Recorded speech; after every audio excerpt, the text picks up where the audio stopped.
Hi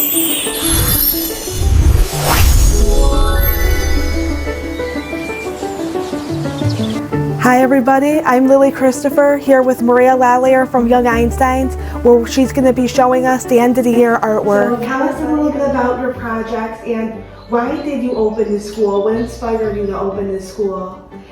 So the inspiration for the school, and you'll see it throughout this whole exhibit that I'm about to walk you through, is giving children the message that they are capable and intelligent.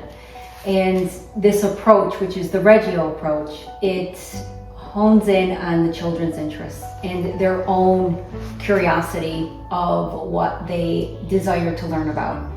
And I give them many opportunities to show me what they're interested in. And in Reggio, it's called the 100 languages. So whether it's through building, drawing, clay work, gross motor skills, we give the child that freedom to show us their intentions of what they want to learn about. And this piece right here, take a look at it, it's on trains. And this was one of the big subjects for this school year. The subject emerged probably in October. And this child's work that we're looking at right here, he was one of the pioneers who led the project and who really asked a lot of questions about it. He was very enthused with railroad tracks, and he calls this ding ding, which is a railroad crossing, and I also called it a ding ding with him because it's his work and it's his mind working. So if you look here, you'll see how he wanted to put a ding ding together himself.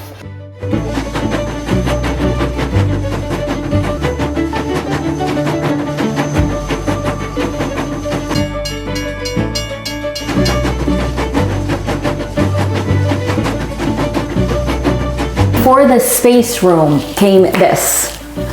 Wow. Go ahead, feel that. Any guesses what that's made of? I am guessing this is made of either clay or saran wrap and they glazed over it. Okay, I like that because it's heavy, right? Yes. This started off in December as a tape ball. Oh wow, out of this world. I had no idea. I had masking tape, and honestly, I absolutely love having masking tape in the classroom. It can be expensive. I buy in bulk, but it's one where children are constantly working together and they have real ownership over it, and they're just so creative with it. Well, they wanted a tape ball, and so they started off with 2 tape balls, and they wanted to combine them. So we made it into 1 tape ball. And then they just wanted to keep adding and adding and adding to it. And I knew this was going to be part of our exhibit because every day they came in ready to work on the tape ball. It was really a math piece because the concept of addition became so hands-on for them. Let's add more tape. It's getting bigger. Let's add more tape. It's feeling heavier. Yes. Let's add more tape. I can't hold it as good as I could before. So it was without even, mentioning math. They were truly understanding what it meant to add to something. So at the end of the year, I said, we did so much practice with paper mache, let's paper mache it. They worked in pairs, took turns paper macheing it, and it was completely independent. Because the animals that we had done together, they learned and watched from me and practiced with me, but this became a very independent project for them. And once they paper macheed it, which you could see the paper down here, they wanted to pick the metallic color, gold and silver. We decided that as a group, and then they wanted to put gems on it.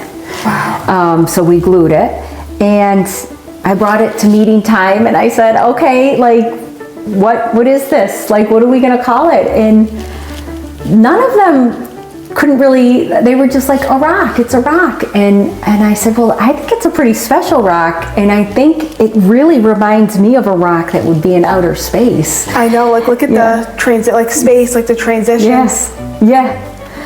And they loved that idea. A meteorite, it's a meteorite. Meteorites crash into other planets. And I'm like, yeah, let's find out if it's true. And sure enough, it was true. And that's when we said, well, let's create a space room for it, a space, center, outer space. And so we have the perfect closet because the walls are naturally black because they're chalkboard. Yes. They're chalkboard walls. So that's all we had to do was, use black paper on the ceiling.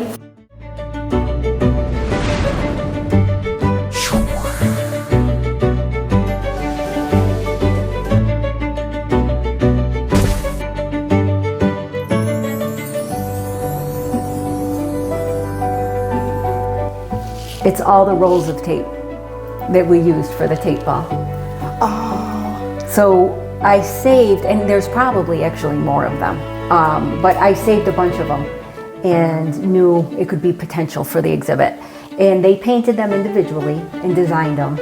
And then I said, okay, how should we hang them? What should we do with them? And at the time when I was even asking the question, a child was just stacking them on top of one another. And I said, you know what? What she's doing looks really cool. What do you guys think if we stack them? Yeah, they said, let's do it. So then the children glued these together like this. Wow, it also looks like a personality strip, like the colors in each design, the colors and how you express yourself. It is a big part of your personality. Yeah. Like I bet even without the kids' names on these, you could still tell who drew them and who painted them just based off of the design. Yeah, they did. All their personalities really show in the work. It wasn't until it was all put together that they wanted to call it a waterfall. So the gems actually weren't here at that point. We're at Young Einstein's preschool where we just talked about learning and artwork here in Sequoia, New York. I'm Lily Christopher and you're watching 95.5 The Heat.